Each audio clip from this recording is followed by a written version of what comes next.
Salut tout le monde, c'est Lorenzo High Tech. Aujourd'hui, on va parler d'Apple et on va parler d'Apple Intelligence parce que oui, ça y est, ça fait maintenant une semaine que la version bêta d'Apple Intelligence, c'est-à-dire la version 18.4, est arrivée sur le sol européen et sur le sol français. Donc oui, ça y est, si vous voulez tester Apple Intelligence, c'est possible. D'ailleurs, moi, je l'ai fait. Ça fait maintenant 5 jours vraiment que je l'ai testé vraiment complètement de A à Z. J'ai vraiment testé toutes les fonctionnalités qui sont bien entendu disponibles parce que oui, tout n'est pas encore disponible bien entendu, mais ça va arriver au fil des semaines.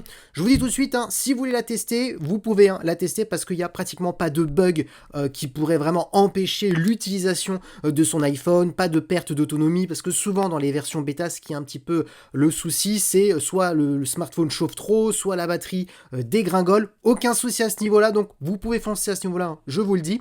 Ensuite, maintenant parlons des fonctionnalités vraiment qui étaient très attendues sur Apple Intelligence. Alors, première fonctionnalité, c'était bien entendu Siri, qui est maintenant plus intelligent grâce à la collaboration de ChatGPT. Alors tout de suite, ce que je peux vous dire, c'est que oui, on voit un Siri qui est beaucoup plus intelligent et surtout avec l'aide d'Apple Intelligence, je trouve que c'est plutôt bien fait cette collaboration, c'est-à-dire voilà, toutes les questions plutôt basiques que Siri peut répondre tout seul, ça le fait très très bien, il est plus réactif, on n'est pas obligé de donner des ordres très concrets, même si on parle un petit peu moins bien, il comprend vite la requête, donc il est un peu plus intelligent, certes, c'est pas encore une IA comme un ChatGPT, il a besoin de ChatGPT, mais c'est quand même mieux par rapport auparavant.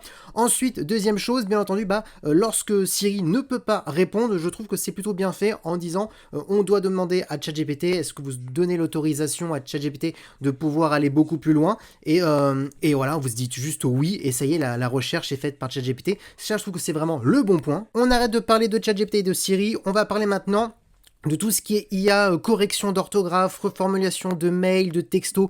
Je trouve que l'interface est extrêmement intuitive, donc on peut choisir entre mail ou message professionnel ou plutôt un langage courant. On peut aussi faire des requêtes directement dans la barre. Il y a ChatGPT qui est intégré pour dire si on veut formuler d'une autre manière, si dans les 3 propositions on n'a pas vraiment ce qu'on recherche, donc ça c'est un bon point.